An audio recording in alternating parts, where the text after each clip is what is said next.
Namaskar and welcome to Yashodhwani, Ayurveda's own voice. I am Vaidya Rohit Kashikar, grandson of revered late Vaidya Yago Joshi sir, and alongside me is Vaidya Mrs. Mrunmay Kashikar, daughter of Joshi sir. Together we have started this channel with the sole purpose of preserving and sharing the timeless wisdom, invaluable clinical experiences and profound teachings of Joshi sir. This channel is an initiative of Yashwanta Chikitsalaya, co-powered by Yasho Vijay Panchakarma Clinic, with a vision to help students, practitioners and seekers of Ayurveda appreciate its immense strength, scientific depth and enduring relevance in the modern era. In today's episode, Sir presents yet another remarkable clinical case, that of one of his own students who had entered a comatose state and was successfully treated through Ayurvedic principles and management. Through this case, we gain valuable insights into the practical application of Ayurvedic fundamentals in critical clinical situations. Following this discussion, Sir concludes his explanation of Tridosha Siddhanta and begins an important introduction to Roga Pariksha, laying the foundation for a deeper understanding of diagnosis in Ayurveda. Let's begin. ऐसे अनेक उदाहरण दे सकता हूं मैं, जैसे चरक ने मधु यानी हनी का जो वर्णन किया, उसमें योगवाहित्व कहा। उसमें योगवाहित्व क्यों आता है? तो उन्होंने कहा कि जो हनी रहता है, मधु जो रहता है, वो अनेक प्रकार के फूलों के सहायता से वो इकट्ठा किया जाता है, अनेक वनस्पतियों के गुणधर्म इसमें इकट्ठा आ जाते हैं, इसलिए योगवाहित्व। पर ये सच नहीं है। अर्वाचीन वैदिक शास्त्र कहता है जो हनी संकलन किया जाता है, उसमें जो भक्षिका रहेगी वो एक ही प्रकार के पुष्प का रस, मधुर रस उसमें इकट्ठा कर देगी, उसमें मिक्सचर कभी नहीं होगी। इसलिए आज हम कह सकते हैं कि ये त्रिफला का है, ये हरड़ा का मध है, ये मदन फूल का मध है, उसमें रजकण जो पुष्प के मिलते हैं उस आधार पर, क्योंकि जो मक्षिका रहती है वो एक ही प्रकार के मक्षिका का, एक ही प्रकार के फूल का संकलन, उसमें निकाला हुआ मधु का संकलन एक जगह करती है। तो चरक ने जो कहा अनेक संकलन होता है, हाँ, अनेक प्रकार के अनेक जगह से इकट्ठा किया हुआ मध, उसमें अनेक प्रकार के फूलों के गुण आ जाएंगे, मगर एक ही मध आप ले लीजिए तो ऐसा नहीं है, आपको बदल करना ही पड़ेगा। अर्वाचीन वैदिक शास्त्र के आधार से, फिर वो फिजिक्स हो, केमिस्ट्री हो, एकम शास्त्रम अध्ययनो न विद्या शास्त्र निश्चय, इसका अर्थ केवल आयुर्वेद के साथ साथ एलोपैथी का अभ्यास करो, ऐसा नहीं करना चाहता हूं। जिस शास्त्र का उपयोग आपके रुग्ण के लिए होने वाला है, अनुषंगिक जो शास्त्र है, फिर वो ज्योतिष शास्त्र हो, फिर वो संगीत शास्त्र हो, किसी भी प्रकार का शास्त्र हो, उसका अवलंब करके आपको आयुर्वेद सिद्धांत जो है उसकी पुष्टि करनी चाहिए, उसका उपप्रोपण करना चाहिए। अनेक उदाहरण मैं आपके सामने रख सकता हूं, अनेक जगह से उदाहरण मैंने देखे हैं। आयुर्वेदीय दृष्टि से चिकित्सा करते समय इन सिद्धांतों के आधार पर यदि चिकित्सा की गई तो कितना लाभ होता है, एक उदाहरण स्वरूप आपके सामने मैं रखूंगा। बहुत साल के पहले की बात है, मेरा ही एक विद्यार्थी शाहदा नाम के शहर में प्रैक्टिस करने वाला, वो पति पत्नी दोनों ही मेरे विद्यार्थी थे। वो एक बार यात्रा के लिए गए उत्तर प्रदेश में, 40 बरस था उम्र उनका करीब। आते समय वो अचानक बेहोश हो गए रेलवे में बेहोश हो गए तो उनको उतारा गया भोपाल स्टेशन पर। रेलवे हॉस्पिटल में पहले ही उनकी पूरी इन्वेस्टिगेशन हो गई, उनका ध्यान में आया देयर इज सब ड्यूरल हेमरेज थोड़ा सा, इसलिए उनकी चिकित्सा की गई। वो जो खून इकट्ठा हुआ तो वो निकाला गया। Where patient was unconscious, he was in coma for about 3 months there. उसको भोपाल के निरामय नाम के अस्पताल में भर्ती किया गया बाद में, वहां भी ट्रीटमेंट ली, वहां भी 1 महीने तक था वो, फिर भी वो completely he was in coma. आखिर उसको बंबई में बॉम्बे हॉस्पिटल में लाया गया। In comatic condition only. वहां भी करीब 2 महीने से अधिक काल तक चिकित्सा चालू थी। वहां इन्वेस्टिगेशन पूरी कर दी गई और उन्होंने कहा there are multiple infarction in the brain stem, हम कुछ नहीं कर सकते हैं। उन्होंने उसके मिसेस को बुला करके कहा देखो इसे हम एब्डोमिनल ओपनिंग कर देंगे, खाना जितना है शक्य है उतना देते रहो और जितने दिन तक रहेगा वो रहेगा, हम चिकित्सा तो कोई कर नहीं सकेंगे। ऐसे समय में आयुर्वेद की याद आ गई। वो लड़की, उसकी पत्नी, मेरी विद्यार्थिनी पुणे में मेरे पास आ गई, ऐसी ऐसी कथा है, हकीकत है, आप मदद कर दीजिए। मतलब ऐसे अवस्था में मैं भी क्या कर सकता हूं? तो बोली नहीं, आप कम से कम एक बार अपना विद्यार्थी है करके देख के तो जाओ। मैं बॉम्बे गया, बॉम्बे हॉस्पिटल में विजिट की। मुझे एक अच्छी बात लगी कि बॉम्बे हॉस्पिटल के जो न्यूरोफिजिशियन थे मेन, वो मैं आने वाला हूँ सोच करके मुझे मिलने के लिए संडे का दिन होकर भी आए थे। उनके साथ डिस्कशन हो गया, आप क्या कर सकते हैं? मैंने कहा मैंने इसे लीचिस लगाना चाहता हूँ, मैं इसे राजापन बस्ती देना चाहता हूँ, मैं इस प्रकार की दवा देना चाहता हूँ वगैरह वगैरह। वो बोले ये करने में तो आसान है, पर who is going to take responsibility for this patient? क्योंकि हम तो कुछ जानते नहीं इस बारे में, कुछ विपरीत हो गया तो क्या? मैंने फिर क्या? तो बोले कि आप अपने रुग्णालय में इसे ले जाओ और जो कुछ चिकित्सा करने कर दो। उस समय मैं स्वामी गुरु जी रुग्णालय में काम कर रहा था।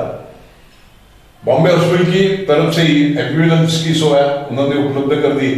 रुग्ण को लाया गया स्वामी गुरु जी रुग्णालय में और हमने आयुर्वेदीय दृष्टि से विचार करके उसकी चिकित्सा शुरू कर दी। आपको आश्चर्य लगेगा, मुझे भी आश्चर्य लगा। जो रुग्ण 6 महीने से अधिक काल तक कोमा में था, उसने तीसरे ही दिन अपने नेत्र को दी। बहुत अचरज की बात थी। मगर मेरा एक हमेशा की आदत है, मैं हर रुग्ण जो विशेष रुग्ण रहते हैं वो अर्वाचीन वैद्य शास्त्र के तज्ञों को दिखा देता हूं। इसलिए पुणे के जो उसमें उस शास्त्र के तज्ञ उनको दिखाया गया था, उन्होंने मेरी तरफ क्यों जोशी जी आप डेथ सर्टिफिकेट और निकालना चाहते हैं क्या, किस लिए ट्रीटमेंट कर रहे हो?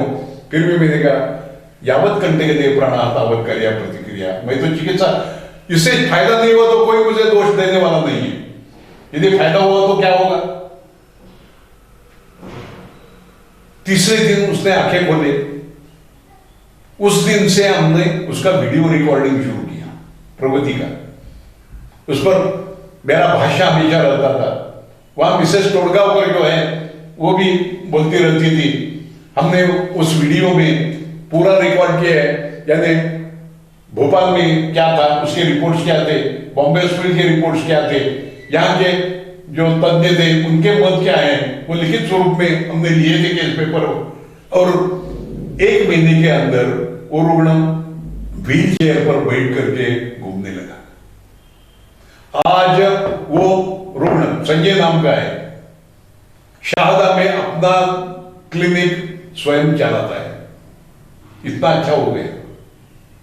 किस आधार पर किया चिकित्सा? आयुर्वेदीय सिद्धांत पर विश्वास करके। आयुर्वेदीय उस वीडियो आज भी उपलब्ध है, यदि कोई देखना चाहता हो तो स्वामी गुरु जी रुग्णालय में वो वीडियो उपलब्ध है। पहले का तो नहीं लिया था हमने, मगर जब उसने आंखें खोले उसके बाद में रिपोर्ट लेना शुरू किया, क्योंकि हमें भी उसमें कोई आशा नहीं थी शुरू में इसमें। फिर इसमें जो कहा गया था there are multiple infarction in the brain stem, उसका क्या हो गया मालूम नहीं मुझे, मगर सुधार हो गया। इसका ही अर्थ है कि नए नए नर्व सेल निर्माण हो गए। यद्यपि अर्वाचीन वैद्यक शास्त्र कहता हो कि there is no regeneration of nerve cell, अनेक उदाहरणों के साथ मैं कह सकता हूं आयुर्वेदिक दृष्टि से चिकित्सा करें, आप निश्चित रूप से रुग्णों को फायदा दे सकते हैं। एक अच्छा उदाहरण है ये। अनेक उदाहरण इस प्रकार के मैं आपके सामने रख सकता हूं। जैसे जैसे समय है, जैसे जैसे उस व्याधि का विवेचन मैं करूं, उस समय इनका विवेचन आगे चलकर मैं करने वाला हूं। दोषों के बारे में मैंने कहा जो 5-5 प्रकार है, इनमें एक एक दोष का, एक एक गुणों का आधिक्य रहता है, दोष का नहीं, एक एक गुणों का आधिक्य रहता है। वैसे ही पित्त का और कफ का विवेचन भी कर सकते हैं, मगर काल मर्यादा के अनुसार मैं अभी विवेचन नहीं कर रहा हूं। मेरी किताब में या आप जब इसका वीडियो आगे देखेंगे उसमें ये पूरा आपको मिलेगा, पित्त के 5 प्रकार में कौन कौन से गुण का आधिक्य रहता है। चिकित्सा करने पर इसकी उपयुक्तता होने वाली है। केवल चिकित्सा करने, आयुर्वेद के सिद्धांतों को पढ़ाने भी। एक उदाहरण ले लो, जैसे आप कहते हैं कि ज्वर एक कौन से दोष का व्याधि है, तो तुरंत तो विद्यार्थियों से किसी भी ज्वर एक पित्त का व्याधि है, पित्त के बिना उत्पन्न ही नहीं हो सका, पित्ता दुर्ते नास्तिक ज्वरा, ठीक है। फिर यदि ज्वर पित्त से ही उत्पन्न होगा, पित्तजय, तो पित्तजय ज्वर यानी क्या? ज्वर में तो पित्त हो ही है, फिर पित्त ज्वर क्या? जब गोमूत्र कहेंगे तो गाय का गोमूत्र करने की क्या जरूरत है? जब पीतांबर कहेंगे तो पीला पीतांबर करने की क्या जरूरत है? फिर पित्त ज्वर क्या है? नहीं मालूम। जब मैं कहता हूं ठीक है वात पित्त ज्वर यानी क्या, तो बोलते हैं उसके साथ वात होगा, ठीक है। वात पित्त ज्वर और वात ज्वर में क्या अंतर रहेगा? क्योंकि पित्त तो हमेशा रहने वाला है। जो वातत्मय ज्वर है उसमें पित्त होने वाला ही नहीं, तो वात पित्त ज्वर और संधिपतिक ज्वर में क्या अंतर आ जाएगा? ये कोई किसी को सिखाता नहीं। इसमें क्या अंतर है, किस लिए प्रयोग किए गए, इसका मतलब क्या है? निश्चित रूप से इसका विचार आयुर्वेदीय सिद्धांतों के जो मूलभूत सिद्धांत है उसके आधार पर ही करना पड़ेगा। संप्राप्ति का विचार भी आपको ठीक तरह से करना पड़ेगा। आयुर्वेद में संप्राप्ति का विचार ज्यादातर कहा नहीं है। यथा दुटेन दोषेण यथा चानु विसर्पिता निर्वृत्ति रामेस्यासो संप्राप्ति जातरागति, इतना करने से काम नहीं चलने वाला है। यथा दुटेन यथा च अनुविसर्पिता यानी क्या, कैसा प्रकोप हुआ, कैसा विस्तार हुआ, क्या पहले हुआ, क्या बाद में हुआ, इसका पूरा विवरण होना ही चाहिए। संप्राप्ति का भी अलग दृष्टिकोण से विचार करना होगा। व्याधि के जब विचार में रखूंगा उस समय तो मैं बोलने ही वाला हूं, मगर उसके पहले इन बातों का विचार आपके सामने रखना आवश्यक है, ऐसा मेरा प्रामाणिक मत है। और इसीलिए आज मैंने सिद्धांत पर कुछ बोला, कल और भी कुछ इसके बारे में। रोग यानी क्या, रोग किसे कहें, निश्चित रूप से रोग की व्याख्या क्या कर सकते हैं। ग्रंथों में जो क्या व्याख्या कही गई है ना वो अपूरी है, ऐसा मेरा कहना है। निश्चित रूप से रोग की व्याख्या आपको करनी पड़ेगी। वो क्या, कैसे, ये अगले लेक्चर में आपके सामने में रखूं। धन्यवाद। Yashovijay Panchakarma Clinic, a name rooted in blessings, inaugurated in the esteemed presence of stalwarts of Ayurveda. Our belief, yavat kanthagatehe prana, tavat karya pratikriya. As long as life persists, treatment must continue. Located in the heart of Kothrood, our clinic stands on the strong foundation of tradition, trust and healing. Let's continue with the video.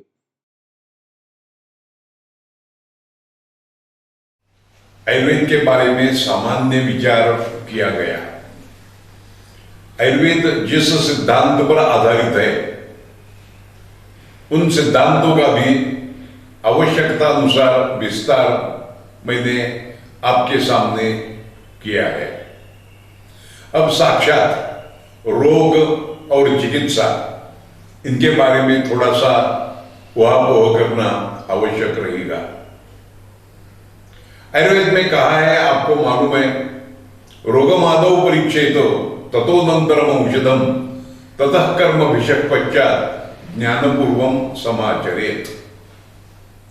पहले रोग परीक्षा ठीक होनी चाहिए, व्याधि विनिश्चय ठीक होना चाहिए, व्याधि के जो हेतु है, जो संप्राप्ति है, उनका विचार करने के बाद ही रोग विनिश्चय हो सकता है। और रोग विनिश्चय के बिना आप चिकित्सा भी नहीं कर सकते हैं। किसी भी शास्त्र का अध्ययन करना हो, अभ्यास करना हो, तो जो ज्ञानोपाय कहे जाते हैं वो 4 प्रकार के ज्ञानोपाय हैं: प्रत्यक्ष, अनुमान, युक्ति और आप्तोपदेश। इनमें से भी महत्व का जो परीक्षण रहेगा, महत्व का जो आपको ध्यान में लेना चाहिए वो प्रत्यक्ष का।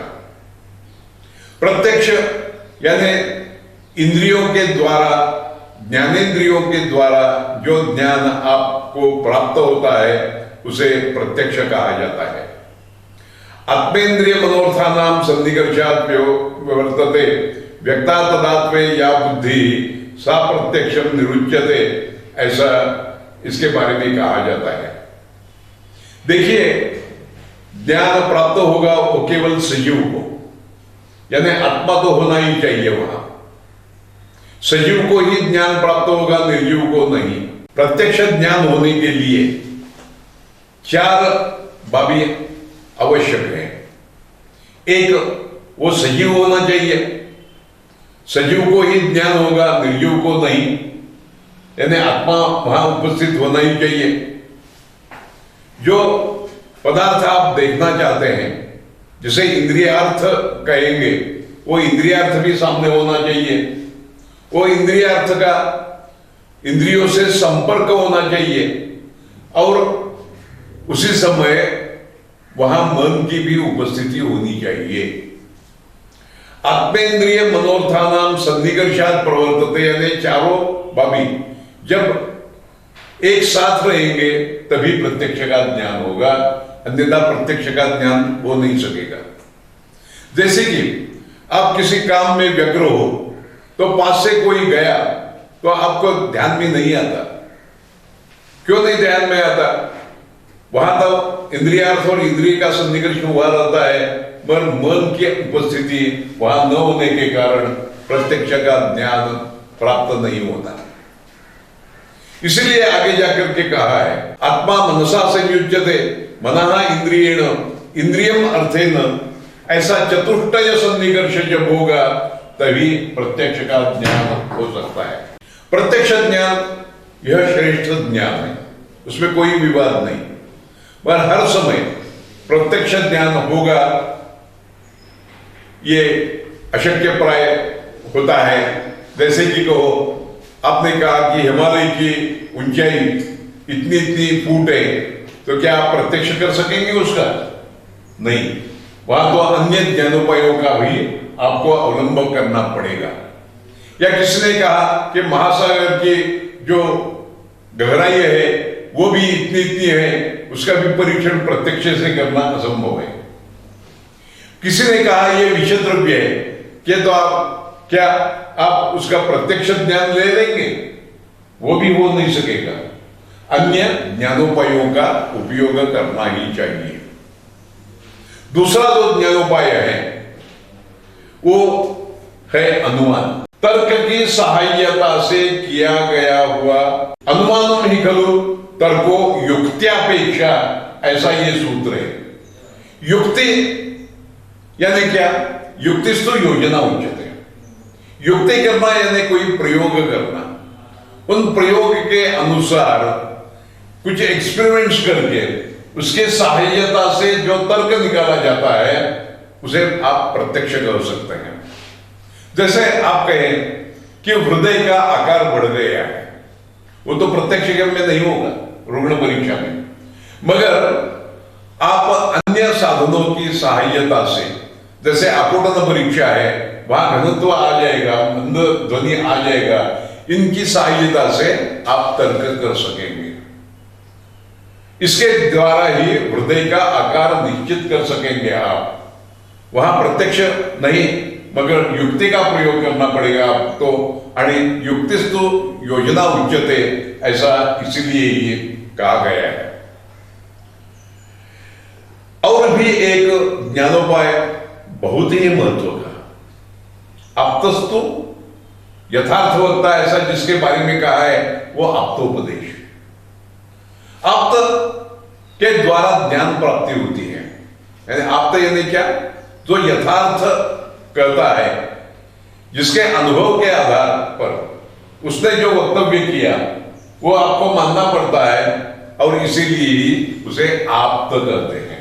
आप्तस्तु यथार्थवत्ता। एक बात यहां ध्यान में रखनी चाहिए, हर एक शास्त्र के अभ्यास की शुरुआत तो आप्तोपदेश से ही हो सकती है।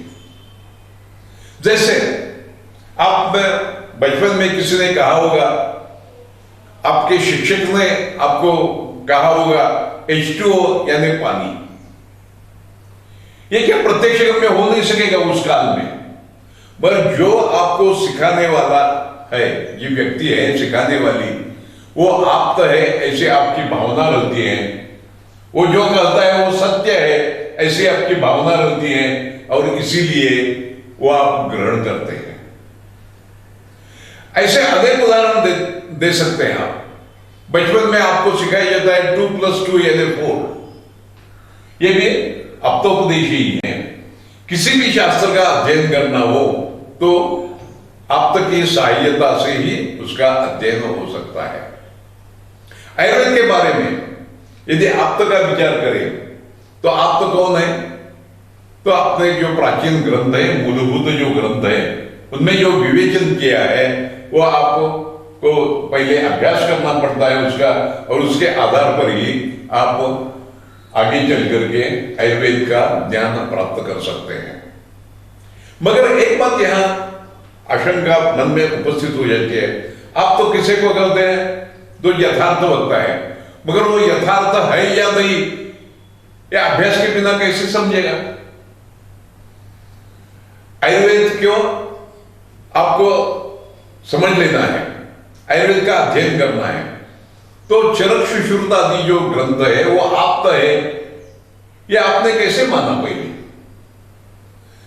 एक बात यहां ध्यान में रखनी चाहिए, किसी भी शास्त्र का अभ्यास करने पर यदि ज्ञान प्राप्ति के ही बाद जिस व्यक्ति ने आपको सिखाया वो यथार्थ था या नहीं, ये ध्यान में आएगा। पहले तो ध्यान में नहीं आएगा, मगर ज्ञान की जो आसक्ति रहती है, ज्ञान ग्रहणी की जो इच्छा रहती है, उसमें केवल ये आप्त हो सकता है, ये यथार्थवत्ता है, ऐसी आशंका भी मन में आ गई तो भी काम चलने लगता है। उसके आधार पर आप अभ्यास करते हैं और आगे चल करके वो आप्त है यह सिद्ध होता है।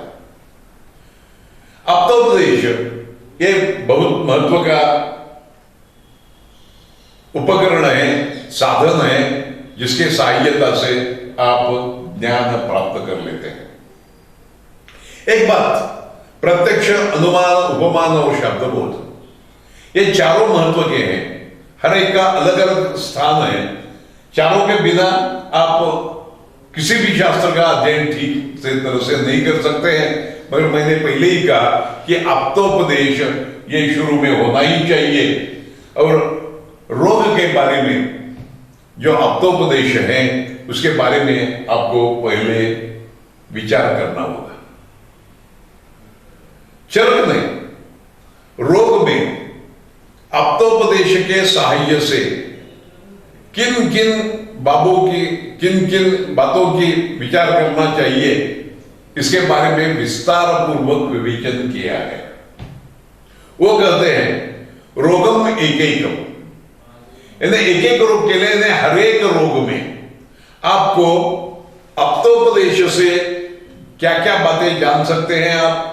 तर एवं प्रकोपणम एवं योनिम एवं उत्थानम एवं आत्मानम एवं अधिष्ठानम एवं वेदनम एवं संस्थानम एवं शब्दस्पर्श रूप रसगंधम एवं उपद्रवम एवं वृद्धिस्थान क्षय संयुतम एवं उदरकम एवं योगम नामानम एवं योगम विद्या तस्मिन् यम प्रतिकारार्था प्रवृत्ति इति उपदेशात् ज्ञायते।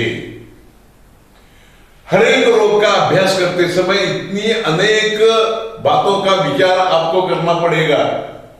रोग जानने के लिए हर एक रोग के बारे में जब आप पहले आप्तोपदेश के सहायता से ज्ञान प्राप्ति करना चाहते हैं तो इन बातों का विचार होना ही चाहिए।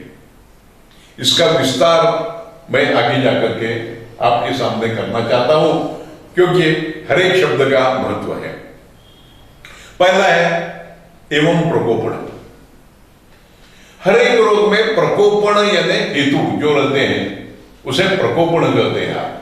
एवं प्रकोपण, हर एक रोग के कोई विशिष्ट हेतु रहते हैं, उनके कारण रोगोत्पत्ति की शुरुआत होती है, आगे की संप्राप्ति घटित होती है। तो जैसे ज्वर में क्या कारण होते हैं, अतिसार में क्या कारण हो सकते हैं, वगैरह वगैरह आपको पहले आप्तोपदेश से जानना चाहिए। आगे चल करके कहा है एवं योनि। योनि इसका अर्थ है उद्भव स्थान, जहां उत्पत्ति होती है उसे योनि कहते हैं। उद्भव स्थान हर एक व्याधि का अलग अलग हो सकता है। उद्भव स्थान यानी क्या, इसका निश्चित अर्थ क्या है, इसके बारे में मैं जब संप्राप्ति का विवेचन आपके सामने करूं उस समय इस उत्पत्ति स्थान के बारे में अधिक कहूं। मगर जैसे कहा है जरो ही आमाशय समुद्भवा, ज्वर की शुरुआत आमाशय से होती है, वगैरह वगैरह। ये जो है उद्भव स्थान जिसे कहते हैं उसे एवं योनिम इस नाम से समझा जाता है।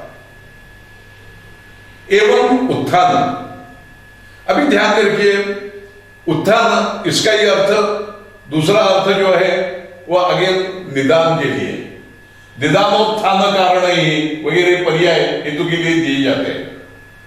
एवं प्रकोपण इस नाम से आपने हेतु का संग्रह किया। फिर यहां उत्थान का अर्थ क्या है? यहां उत्थान का जो अर्थ है वो टीकाकारों ने स्पष्ट किया है और उसमें कहा है उत्थान यानी रोग का इतिहास, रोगी का नहीं, रोग का इतिहास। रोग कैसे उत्पन्न हुआ, पहले क्या लक्षण थे, कैसे बढ़ गए, उसके कम हुए हो तो कैसे कम हुए, किस प्रकार की चिकित्सा दी गई, कौन से डॉक्टर के साथ या वैद्य के साथ उसने संबंध रखा था और चिकित्सा ले ली, ये सब आपको एवं उत्थानम इस नाम से लेना चाहिए। जिसे आप कर सकते हैं origin, duration and progress of the disease, ODP, OPD नहीं, ODP, origin, duration and progress of the disease. इसके आधार पर आप संप्राप्ति का भी निश्चय कर सकते हैं। जैसे किसी ने कहा मुझे उदर शूल है, तो कब से है ये, जब ध्यान में आएगा तो निदान करने में आसानी हो जाएगी। कल से ही होगा ऐसा इतिहास मिल जाएगा तो उसे अजीर्ण हो सकता है ऐसा, मगर बहुत दिन से हो तो अजीर्ण नहीं, कोई अन्य व्याधि हो, ऐसा आपको विवेचन करना पड़ेगा। तो ODP का बहुत ही महत्व है, origin, duration and progress of the disease. रोग का इतिहास लेना, रोग का इतिहास समझ लेना, हर एक व्याधि में कैसा रहता है, कैसी कैसी अवस्था प्राप्त हो सकती है, इसके बारे में पहले आपको अप्तोपदेश से ध्यान लेना चाहिए। जैसे उधर में शुरू में अजातोदक अवस्था रहेगी, बाद में जातोदक अवस्था प्राप्त हो जाएगी। यह अवस्था कैसी आ जाती है हर एक रोग में, कैसे, ये भी आप एवं उत्थानम इस बात से ध्यान ले सकते हैं। Hope you enjoyed today's video. Stay tuned for more profound insights into Ayurveda through our series, The Words of Wisdom. We warmly invite all students, practitioners, and seekers of Ayurveda to listen, learn, and help carry forward this invaluable legacy of knowledge. Do like, share, and subscribe to support our journey in spreading authentic Ayurvedic wisdom.